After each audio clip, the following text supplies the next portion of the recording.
जबरदस्त हिंदी का हाँ ठीक है। मुख्यमंत्री ने कहा वो किसी विचाराधीन विषय के बारे में फोकस ओपनली डिस्कस नहीं करते और वो केवल आइन का पालन करते हैं आइन नहीं, अगर कानून का पालन करते हैं तो कैसे बोलते हैं कि ये कानून, ये न्याय नहीं मानेंगे हम? कोई न्यायालय की जो निर्देश आता है, न्याय आता है, वो नहीं मानेंगे बोल देते हैं। जब उनके पक्ष में होगा तब मानेंगे। आज उनके विपक्ष में गया, इसीलिए विचाराधीन हो गया। ये कानून है, हम मानेंगे, ऐसा नहीं चल सकता है। आपको मानना है तो कानून को हमेशा मानना है। आप सुप्रीम कोर्ट, हाई कोर्ट, विधानसभा, लोकसभा किसी को नहीं मानते हैं, संविधान को तक नहीं मानते हैं। तो आपके मुंह में ये सब बातें शोभा नहीं देती है चीफ मिनिस्टर। मुख्यमंत्री ने कहा कि शिक्षक आंदोलन एक विशेष राजनीतिक दल के उकसाने पर हिंसात्मक हो रहा है। नहीं, हिंसक तो क्यों हो रहा है? हिंसक तो किसके तरफ से हुआ? जब ये जजमेंट आया, उसका खिलाफ रास्ता में उतरे टीचर्स, वो शांतिपूर्वक आंदोलन हर जिला में डीआई ऑफिस में कर रहे थे। उसी दिन का चित्र देखिए आप, शायद 11 तारीख होगा, जिस दिन पुलिस टीचर्स को लात मार रहा था, डंडा से पीट रहा था, घसीट के लेके जा रहा था। ये कौन सा अहिंसक है? ये कोई तरीका है? वो तो बैठे बैठे ही शांतिपूर्वक आंदोलन कर रहे थे। उसी समय से पुलिस और ये सरकार की रवैया सबको पता चल गया था कि ये जबरदस्ती बंद करने वाले हैं। लेकिन टीचर्स रुके नहीं है, अपने हक के लिए लड़ रहे हैं। अब उनको बदनाम किया जा रहा है, गाली दिया जा रहा है और पुलिस से उनको पीट पाट करके उठा के ले जाया जा रहा है कि बाहरी लोग हैं, ये है। ये सब देखने का सरकार का है। कोई बाहर का आके उत्पात करता है, पुलिस को उसको कानून में के सामने लाना चाहिए, ना कि बोल के अपना छुटकारा लेना चाहिए। अभिषेक बनर्जी और ममता बनर्जी दोनों ने कल कहा कि शिक्षक लोगों को कुछ लक्ष्य रेखा मानना चाहिए। नहीं, सरकार को नहीं मानना चाहिए लक्षण रेखा। कल टीचर मानेंगे जिनका सब कुछ खो गया है, रास्ते में आ गए बेचारे।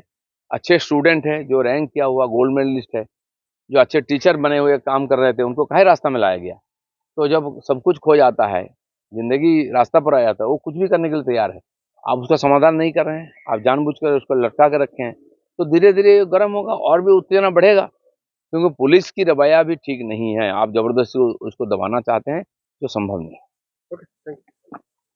चलो पार कर दाও। মুখ্যমন্ত্রী এবং অভিষেক ব্যানার্জি কালকে দুজনেই খুব সুকৌশলে একটা চেষ্টা করে গেলেন, যারা বিকাশ ভবনের সামনে আন্দোলন করছেন, যোগ্য চাকরিহারা শিক্ষক শিক্ষিকা, তাদের আন্দোলনকে তারা কটাক্ষ করলেন। একজন বললেন যে আন্দোলন হিংসাত্মক কেন, অভিষেক ব্যানার্জি তিনি বললেন এই কথাটা।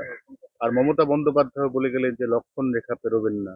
তাহলে একটা প্রচ্ছন্ন থ্রেট দেওয়া হলো এবং যারা শান্তির কথা থ্রেট বলছেন, দিচ্ছেন, বদনাম করছেন, যত রকম ভাবে হেয় করার চেষ্টা করছেন, কিন্তু তাদের ভবিষ্যৎ কি হবে এটা ঠিক করছেন না, যে দায়িত্বটা ওনার আছে।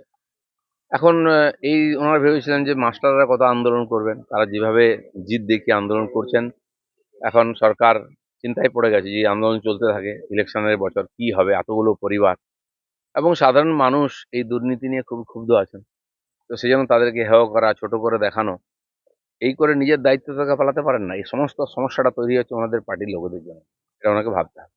সমস্যার সমাধান করতে হবে। সেটা না করে উনি সমস্যাটাকে চেপে রাখছেন। কারণ ওই যে ৮,০০০ শিক্ষকের কাছ থেকে যে টাকা নেওয়া হয়েছে প্রায় ৮০০ কোটি, সেই টাকাটা তো আর ফেরত দিতে পারবেন না। কারণ তার পার্টির লোকেরাই যুক্ত, উপর থেকে নিচে সবাই। এবং কি পার্থবাবু ভেতরে আছেন, তারও এতে হাত আছে। তো সেই জন্য ওটাকে ছোট করা, হেয় করা। পুলিশ সহিংস বলছেন, পুলিশ কিভাবে শুরু করেছে ওদের আন্দোলন দাবানোর। ডিআই অফিস ঘেরাও যেদিন জেলায় জেলায় হলো, সেদিন পুলিশের আমরা রূপ দেখেছি। শিক্ষকদের ওটা পাও না, লাথি, গালাগালি, লাঠিপেটা, পুলিশ তো শুরু করেছে। তো স্বাভাবিক, যাদের জীবন আজকে বিপন্ন, মরা বাঁচার প্রশ্ন, তারা তো সবকিছু করতে রাজি হবে। তাদেরকে উস্কাচ্ছেন কেন, প্রভোগ করছেন কেন? এ সম্পূর্ণ দায়িত্ব সরকার এবং পুলিশের। এই মমতা বন্দ্যোপাধ্যায় তো একটা সময় বিধানসভাতে ভাঙতে চালিয়েছিলেন। তা তার এবং অভিষেকের কি একথা বলা আদৌ মানায় যে শান্তিপূর্ণ আন্দোলন করুন, লক্ষণ রেখা মেনে চলুন? মমতা ব্যানার্জির বিভিন্ন আন্দোলনের ছবি আমরা দেখেছি। আন্দোলনকে কত নিচে নিয়ে যাওয়া যায়, ব্যক্তিগত স্তরে নিয়ে যাওয়া যায়, সেটাও আমরা দেখেছি। আর আন্দোলন করে দেশের সম্পত্তি কি করে নষ্ট করা যায়, সেটাও দেখেছি। এবং ওই বিধানসভার যে ভাঙাভাঙি করেছেন, তার জন্য 14 লক্ষ টাকা জরিমানাও দিয়েছেন, এটাও আমরা জানি। সেই জন্য যিনি বলেন আন্দোলন লগ্নে আমার জন্ম, তিনি আন্দোলনকে দাবাচ্ছেন জোর করে, এটা কি করে আমরা মেনে নিতে পারি? তো আপনার জন্য আন্দোলন নীতিগতভাবে ঠিক আর বাকিদের জন্য বেঠিক, এর ডবল স্ট্যান্ডার্ড হতে পারে না।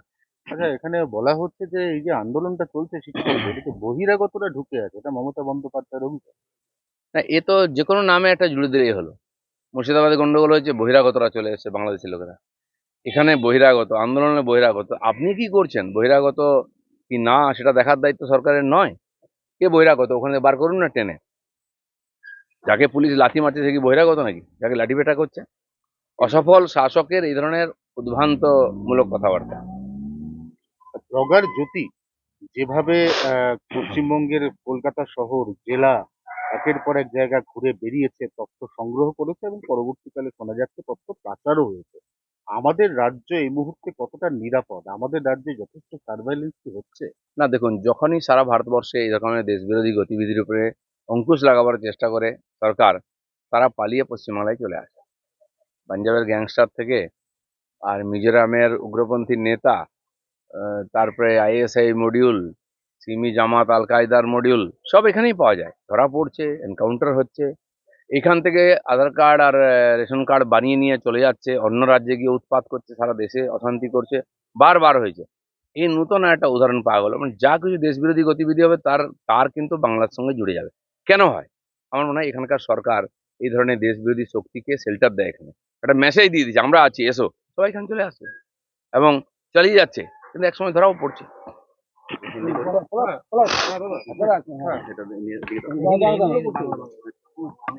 নিজেরই রক্ষী পরিস্থিতির উপরে গুলি চালানোর অভিযোগ নদিয়া করিমপুরে হয়ে গেছে।